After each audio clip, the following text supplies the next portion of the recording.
নবীজি যখন আবু তালেবের কাছে গিয়া বসছে, আল্লাহর নবীর চোখ বেয়ে বেয়ে পানি পড়ে আর বলে, চাচা গো, দুনিয়া থেকে তো আপনি বিদায় হয়ে যাবে, মরণাপন্ন, কিন্তু আপনি যদি দুনিয়ার থেকে বিদায় হয়ে যান গো চাচা, এই হালতে যদি দুনিয়ার থেকে বিদায় হয়ে যান, আমি সমস্ত নবীকুলের সম্রাট, আমি নবীদের নবী, সমস্ত নবীকুলের সম্রাট, ইমামুল মুরসালিন, খাতামুন নবিয়্যিন, নবী মুহাম্মদুর রাসূলুল্লাহ সাল্লাল্লাহু আলাইহি ওয়াসাল্লাম, সমস্ত নবীকুলের সম্রাট হইয়া কিয়ামতের মাঠে আপনি চাচাকে সুপারিশ করার মতো আমার কোনো সুযোগ থাকবে না, আমার কোনো ক্ষমতা থাকবে না আপনাকে সুপারিশ করা। তাই চাচা বিদায় হওয়ার এক মুহূর্তে একটা বারের জন্য আমার কানে কানে কালেমা পড়ায়া শোনায়া দেন। আল্লাহর নবী বুঝতে পারছেন আবু জাহিল্লা বসা, আবু লাহাব বসা, মক্কার সব বড় বড় নেতা চতুর্দিকে বসা।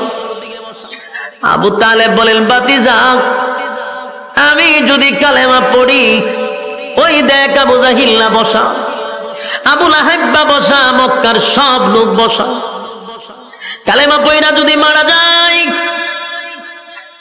সারা জীবন বলবে আবু তালেব মরণের সময় বাপ দাদার ধর্মের মধ্যে সুন কালিমাইরা মরছে। বাতিজা রে, এই জন্য আমি পড়তে পারি না। আল্লাহর নবী বলেন, চাচা গো, জোরে পড়তে হবে না, জোরে পড়ার প্রয়োজন নাই, আমি আপনার টুডের সঙ্গে আমার কান লাগায়া দিব, শুধু আপনার টুটটা লড়াইয়া খালি কান পর্যন্ত আওয়াজটা পৌঁছায়া দেন, একবার শুধু কালেমার আওয়াজটা টুট লড়াইয়া আমাকে বুঝায়া দেন। ওয়াদা দিলাম, ওয়াদা দিলাম, কিয়ামতের কঠিন ময়দানে আপনার চাচাকে ছাড়া আমি নবী জান্নাতে যাব না। কত বড় কপাল আবু তালেবের, কত বড় কপাল ছিল। আবু তালেব এত বড় সুযোগ পাওয়ার পরেও, এত বড় একটা সুযোগ পাওয়ার পরেও আবু তালেব বলেন, বাতিজা রে, আমি তোমারে কলিজার থেকে মহব্বত করি, আর জীবন দিয়ে তোমারে ভালোবাসি,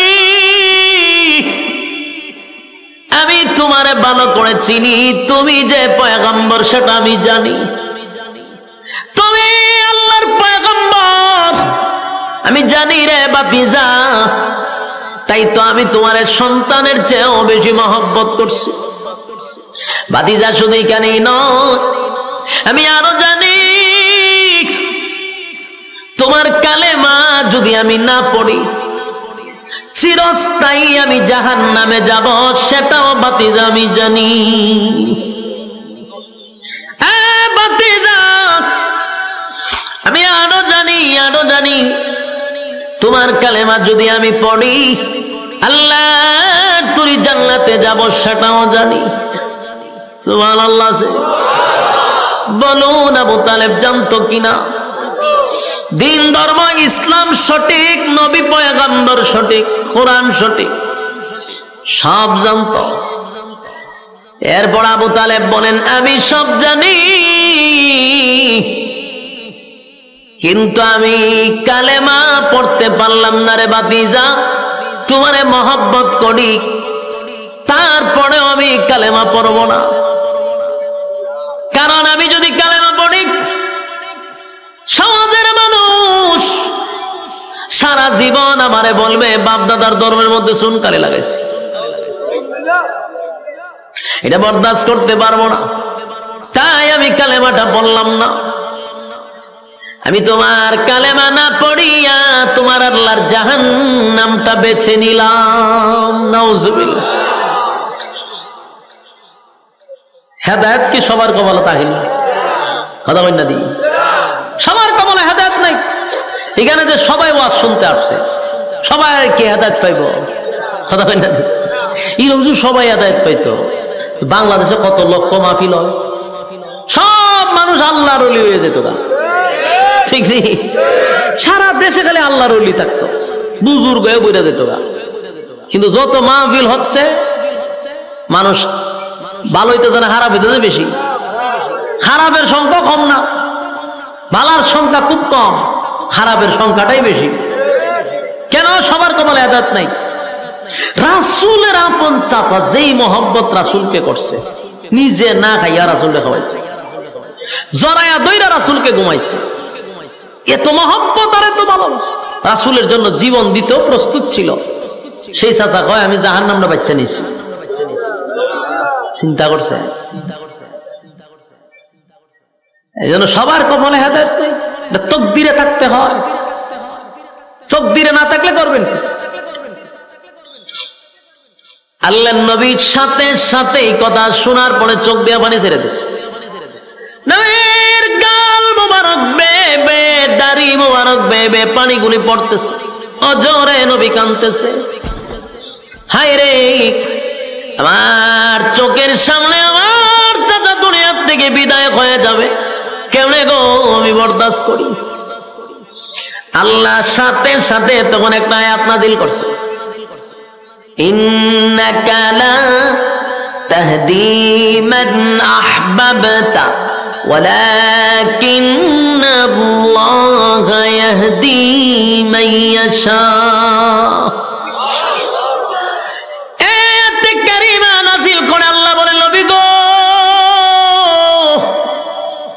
আবু তালেব আপনার মহব্বতের চাচা হতে পারে, কলিজার টুকরা চাচা হতে পারে, তাই আপনি চাইলেই আবু তালেবকে হেদায়েত দিতে পারবেন না। আমি আল্লাহ আপনাকে হেদায়েতের দায়িত্ব দেই নাই। বলুন, হেদায়েতের মালিক কে? দুনিয়ার কোন পীর ফকির হেদায়েত দিতে পারবে? নবী রাসূল?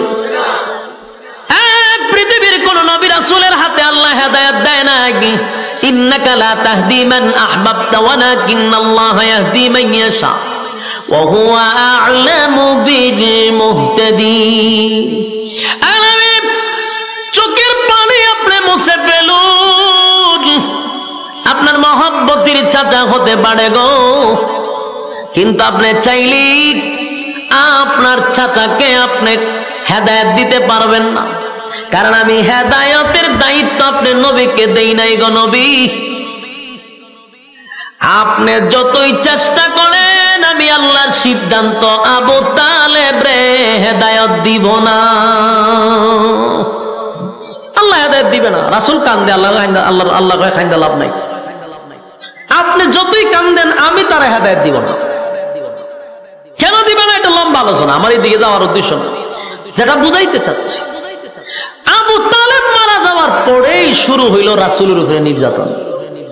এতদিন তো সাহাবায়ে কেরামরে মারছে, এতদিন তো সাহাবায়ে কেরামদের উপরে নির্যাতন করছে, আর রাসূলের উপরে টাচ করার সাহস পাইছিল না। আবু তালেব মারা যাওয়ার পরেই খাদিজাতুল কুবরা মারা গেল, আবু তালেবও মারা গেল, সবচেয়ে কষ্টের এই সময়টা রাসূলের। তখন রাসূলকে তারা পাথর মারতে শুরু করলো, রক্তাক্ত করলো আল্লাহর রাসূলকে। গোটা মক্কা নগরীতে যারা কালেমার দাওয়াত গ্রহণ করছে, তাদের উপরে নির্যাতন আর নির্যাতন। নবীর শরীর থেকে রক্ত জড়ায়।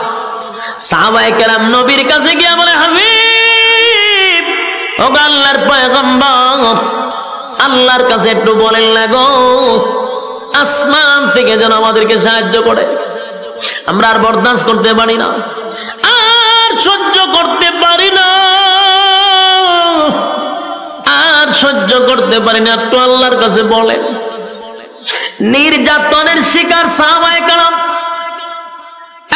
জ্বলন্ত কয়লার মধ্যে সাহাবায়ে কেরামদেরকে শোয়া দেয়, জিহ্বার মধ্যে পেরাক মেরে দেয়। একটাই অপরাধ, লা ইলাহা ইল্লাল্লাহর স্লোগান দেওয়ার কারণে জিহ্বার মধ্যে পর্যন্ত পেরাক মেরে দিছে। এত নির্যাতন, নির্যাতনের শিকার যখন হয়ে গেল, তখন আল্লাহ নির্যাতিত মুসলমানদেরকে সান্ত্বনা দেওয়ার জন্য আমার তেলাওয়াতকৃত সূরা বুরুজ নাজিল করে দেয়। এই সাহাবায়ে কেরাম সবাইকে সান্ত্বনা দেওয়ার জন্য আল্লাহ তখন সূরা বুরুজ নাজিল করে। সূরা বুরুজ নাজিল করে 4টা কসম করছে আল্লাহ। কয়টা কসম? আরো জোরে, হ্যাঁ সবাই মিলে কর। 4টা কসম করছে আল্লাহ। সূরা বুরুজ নাজিল করছে সান্ত্বনা দেওয়ার জন্য নির্যাতিত মুসলমানদেরকে। আল্লাহ সান্ত্বনা দিতেছে, সান্ত্বনা দেওয়ার আগেই আল্লাহ 4টা কসম করছে। কয়টা? আল্লাহ সূরা বুরুজে বলেন ওয়াস-সামাই যাতিল বুরুজ, কসম দুর্গ বিশিষ্ট আকাশের, তারকা আকাশ যেটাই বুঝেন, নক্ষত্র। আল্লাহ বলেন কসম, তারকার কসম, নক্ষত্রের কসম। ওয়াল ইয়াউমিল মাউউদ, আল্লাহ বলেন কসম পরকালের, যেদিন আমি আল্লাহ বিচার করব, পুনরায় তোদেরকে আবার জীবিত করব, সেই কিয়ামত দিবসের কসম। ওয়াশাহিদিন ওয়া মাশহুদ, আল্লাহ বলেন জুমার দিনের কসম, আরাফার কসম। এই 4টা কসম আল্লাহ করছে। ওয়াস-সামাই যাতিল বুরুজ ওয়াল ইয়াউমিল মাউউদ ওয়াশাহিদিন ওয়া মাশহুদ। কয়টা কসম? 4টা কসম করছে আল্লাহ। 4টা কসম করে আল্লাহ বলেন কুতিলা আসহাবুল উখদুদ। 4টা কসম করে আল্লাহ যে কথাটা বলছে, এই পয়েন্টটাই আপনাদের স্মরণ রাখতে হবে। যদি আলোচনা শুনতে চান তাহলে সামনে বোঝার জন্য এই পয়েন্টটা খুব জরুরি। 4টা কসম করে রব্বে কারীম বলেন কুতিলা আসহাবুল উখদুদ, গর্ত খননকারীর উপরে আমি আল্লাহর অভিশাপ। কার উপর অভিশাপ? গর্ত খননকারীর উপরে আমি আল্লাহর অভিশাপ। বলুন কার উপর অভিশাপ? গর্ত খননকারীর উপরে আল্লাহর অভিশাপ। এই কথাটা আপনাদের স্মরণ থাকতে হবে। এই এতটুক কথা স্মরণ না রাখলে সামনের আলোচনা বোঝা বড় কঠিন হবে। খুব মনোযোগ দিয়ে শুনবেন। আল্লাহ 4টা কসম কাইরা একজন জালেমকে আল্লাহ অভিশাপ দিছে। গর্ত খননকারী জালেম। আল্লাহ বারবার বলেন গর্ত খননকারীর উপরে আমি আল্লাহর অভিশাপ।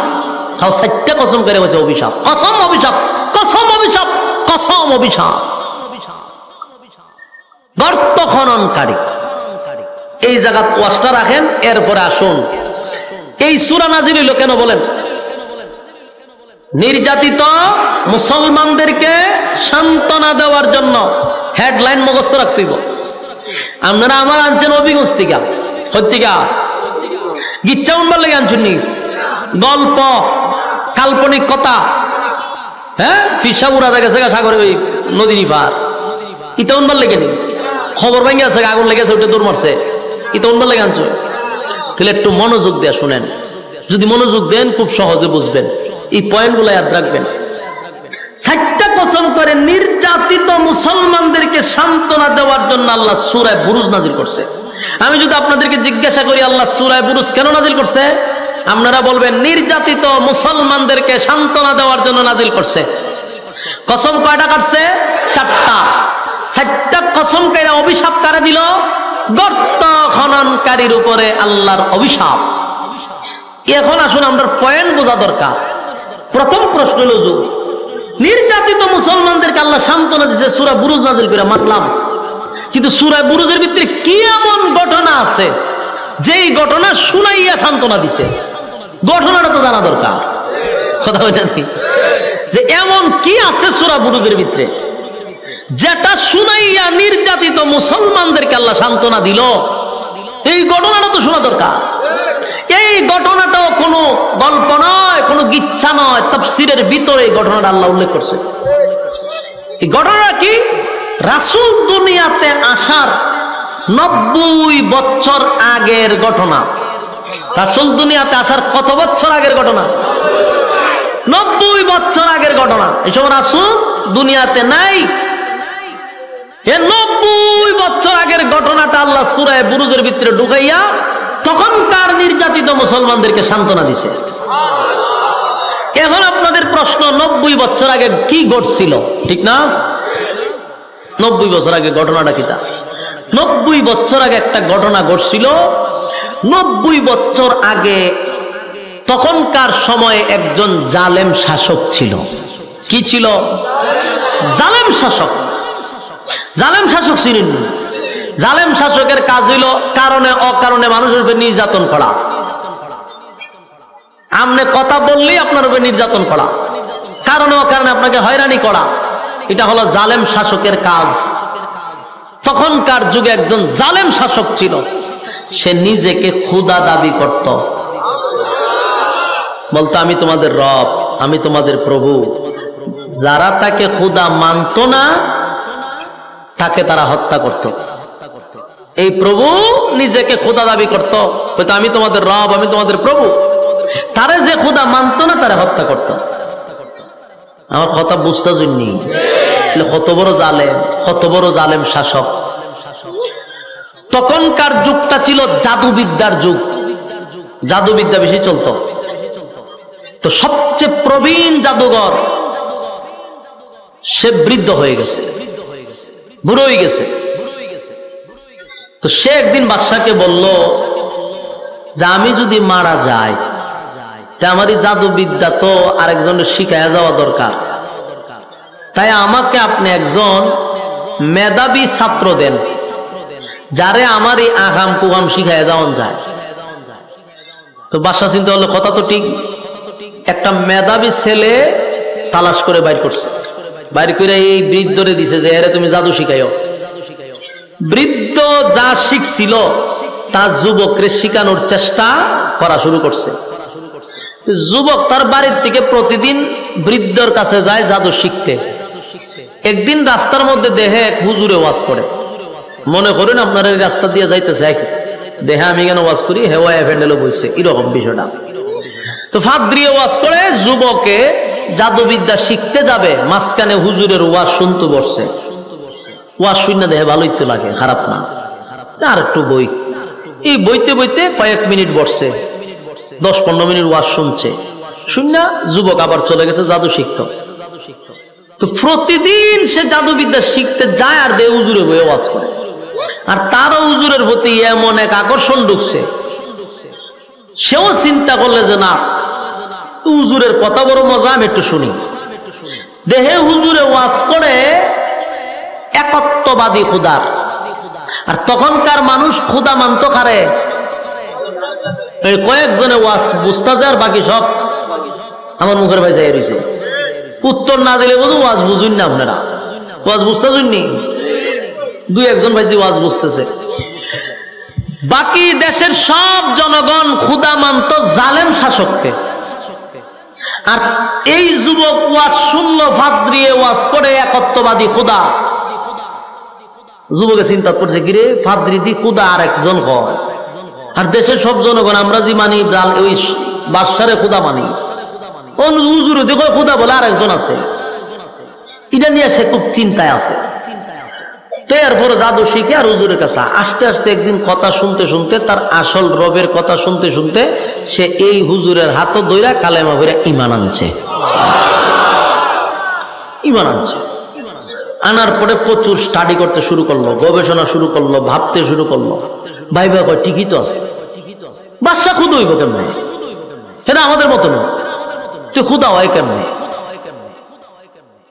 এই বিষয় নিয়ে খুব চিন্তিত। আর যুবক যত ভাবতেছে, আল্লাহ তার রাস্তা তত সহজ করে দিতেছে। এই বিষয়টা তার ভিতরে সবসময় একটা টেনশন আর চিন্তা, যে মানুষ যে সবাই বাদশারে খুদা মানে, তা আসল খুদা না। মানুষ তো তারা খুদা মানে। এর ভিতরে তার ভিতরে একটা সন্দেহ আছে, হাসা ওই পাদ্রিটা সঠিক, না বাদশাহী সঠিক, এটা নিয়ে একটা চিন্তা আছে। একদিন রাস্তা দিয়ে যাওয়ার সময় দেখে গ্রামের সব মানুষ এক রাস্তার মধ্যে দাঁড়ায় রয়েছে। সে যাবে রাস্তার ওই পারে, কিন্তু মাঝখানে দেখে একটা ভয়ঙ্কর এক প্রাণী বসা, ভয়ঙ্কর প্রাণী। এখন এই প্রাণীর ভয়ে গ্রামের কেউ এই দিকেও আসে না, এই দিকের মানুষ ওই দিকেও যায় না। যুবক পড়ছে মহা মুসিবত, আমি যাবো কেন?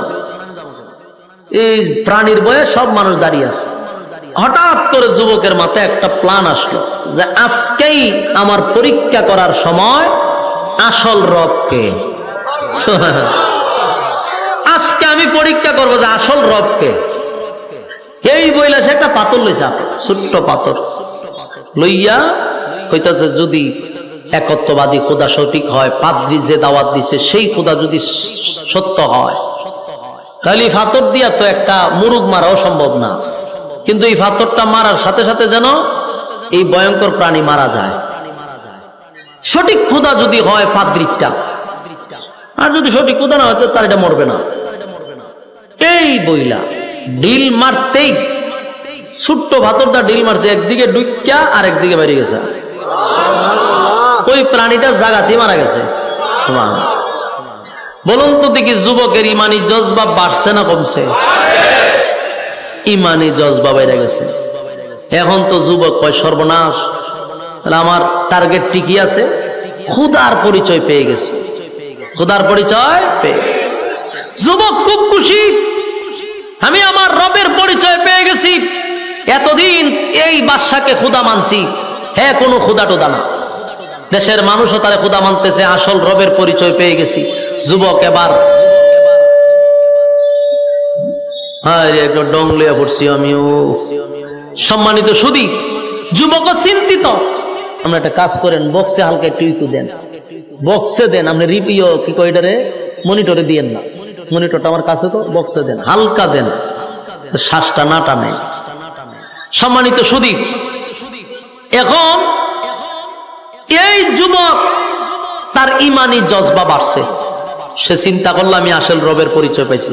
আমল শুরু করছে, ইবাদত শুরু করছে, রবের প্রতি তার যথেষ্ট পরিমাণ বিশ্বাস চলে আসছে, জান প্রাণ দিয়ে রবের গোলামি করা শুরু করছে। কিন্তু ওই যে প্রাণী মারছিল, গ্রামের মানুষ দেখছিনি, এই গ্রামের মানুষ এই দৃশ্য দেখিয়া কয় এই যুবক সাধারণ কোন যুবক না। এটা স্বাভাবিক কিনা?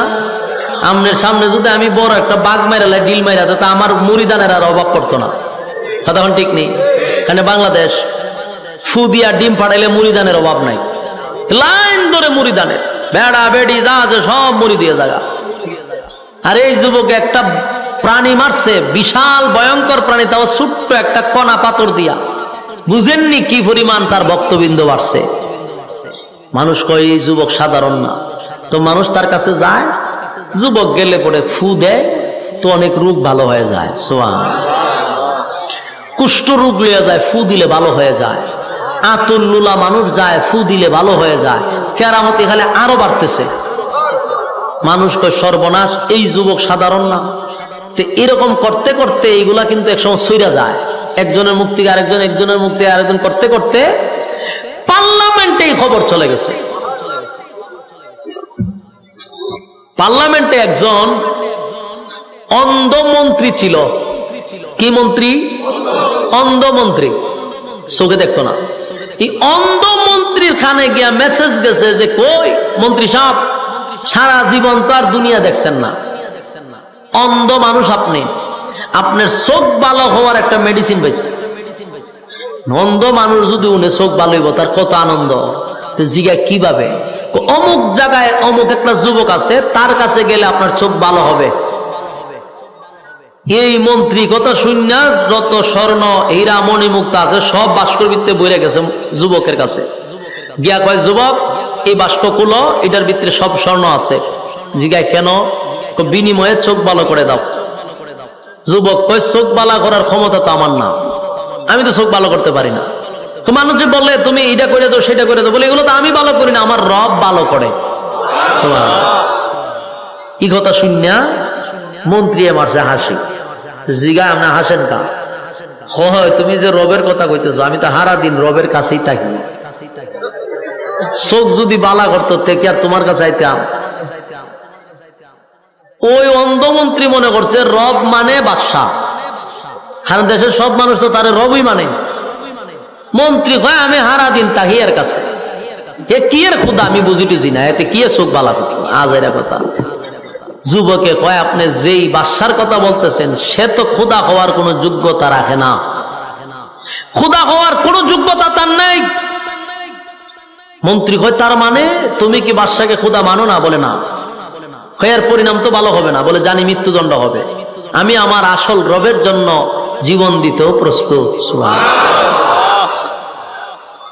মন্ত্রীর কাছে বলতেছে যে সে কোনদিন খোদা হতে পারে না, সে একটা জালেম শাসক, তাকে যে খোদা মানে না তাকে সে হত্যা করে, সে আবার খোদা হয় কেমনে?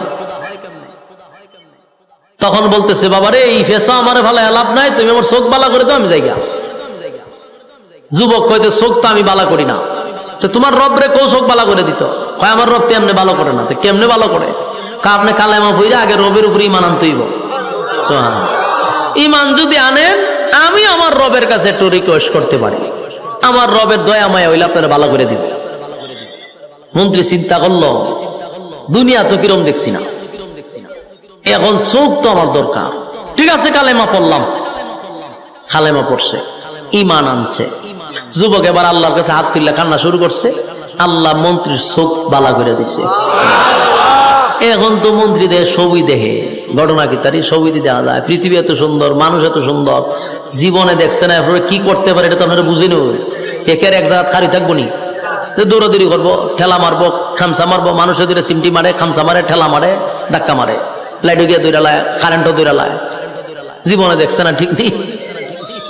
মন্ত্রী তখন আর এক জায়গাত নাই। তো এগুলা করতে করতে একদিন পার্লামেন্টে গেছে। অন্ধ মানুষ যারা দেখবেন এরা দাঁড়ানোর সিস্টেম ভিন্ন, এদের হাঁটার সিস্টেম ভিন্ন। এবার এক জায়গায় দাঁড়ায় থাকলে এইরকম ভাবে দাঁড়ায় থাকে, ঠিক নেই, আজকাতে এমনিতে করে আমরা দাঁড়ায় থাকে, এক জাতি ভাবে দাঁড়ায়, দেখা হইয়াই ভাবে দাঁড়ানি সিস্টেম তার এইরকমই ছিল। এখন তো তার চোখ ভালো হয়েছে, এখন তার দাঁড়ানি সিস্টেম হইলো আমাদের মতো। বাদশা দূর থেকে এটা ফলো করছে, যেহেতু অন্ধ আছে, তুই এক জায়গায় চুপ করে দাঁড়াইত, হেদি এখন খালি খুব চঞ্চল, হেই গান যায়, হি গান লারা মারে, গান টেক্কা মারে, ঘটনা কিটা? মন্দিরে বাদশা ডাক দেখ, ওইদিকে আয়, তুই কি চোখে দেখস? দেখি তো, হ্যাঁ কেমনে দেখস? চোখে দেখতে না? বলে আমার রব বালা করছে, রব বালা করছে কইছে পড়ে। বাদশায় খুশির চুটে ডিজে গানের আয়োজন করছে, ডিজে গান লাগা। কে রে? হ্যাঁ আমি যে ভালো করছি এটা তো আরো জোরে কওয়া দরকার, তুই যে আমার আগে কইতে তাহলে বিশাল আয়োজন করতাম। আমি যে ভালো করছি তুই পার্লামেন্টে কইছস, আমার কলিজা ঠান্ডা হয়ে যায়। মন্ত্রী কয় তুই কি আসলেই খোদা? পার্লামেন্টের সামনে কয় হ্যাঁ তুই কি আসলেই খোদা? তুই তো আস্তে একটা হুদা, তুই কি এর খোদা? তুই যদি খোদা হইতি আমার চোখ বালা করে দিতি। হ্যাঁ মানুষের কাছ থেকে জোর করে খোদাই আদায় করে নিছস। আমি অন্ধ ছিলাম এতদিন, তুই যদি খোদা হইতে আমার চোখ বালা করে দিতি। আমাকে যে চোখ বালা করেছে উনি হলেন আমাদের স্রষ্টা। তোরে যিনি সৃষ্টি করছেন, আমার যিনি সৃষ্টি করছেন, সাত আসমান, সাত জমিন, সূর্য চন্দ্র, গ্রহ নক্ষত্র, কুল কায়নাত যিনি সৃষ্টি করলেন হুকুম দিয়া, তিনি হলেন আমার রব আল্লাহ। বাদশার মেজাজটা গরম হয়ে গেছে, চান্দি ফুড়া গরম। তারে খোদা না মানলে সে হত্যা করে, আর এটা তার ইগুতে লাগছে মারাত্মক লজ্জা। এত মানুষের সামনে পার্লামেন্টে বৈশা একজন দেশের বাদশাকে এইভাবে বেজ্জতি করা, অপমানি করে, এটা কি মেনে নিব বাদশা? বাদশা কয় এর গ্রেপ্তার কর। গ্রেপ্তার করলো, এর রিমান্ডে নিয়ে ফিডা, রিমান্ডে নিয়ে মায়ের শুরু করলো। মারতে মারতে মারতে জিগায় কক তোরে কে কালেমা শিখাইছে? ফিডার সুডে হয় আমারে যুবকে শিখাইছে। যুবকরে গ্রেপ্তার করে আনছে, আইনা যুবকরে ফিডা শুরু করছে। ফিডাইতে ফিডাইতে যুবকরে তোরে কেটা কালেমা শিখাইছে? হয় হাত দিয়ে শিখাইছে। হাত দিয়ে গ্রেপ্তার কর, হাত দিয়ে তুলছে ফিডা, মানে যে শিখাইছে এর ফিডা। এইভাবে মায়ের শুরু করছে।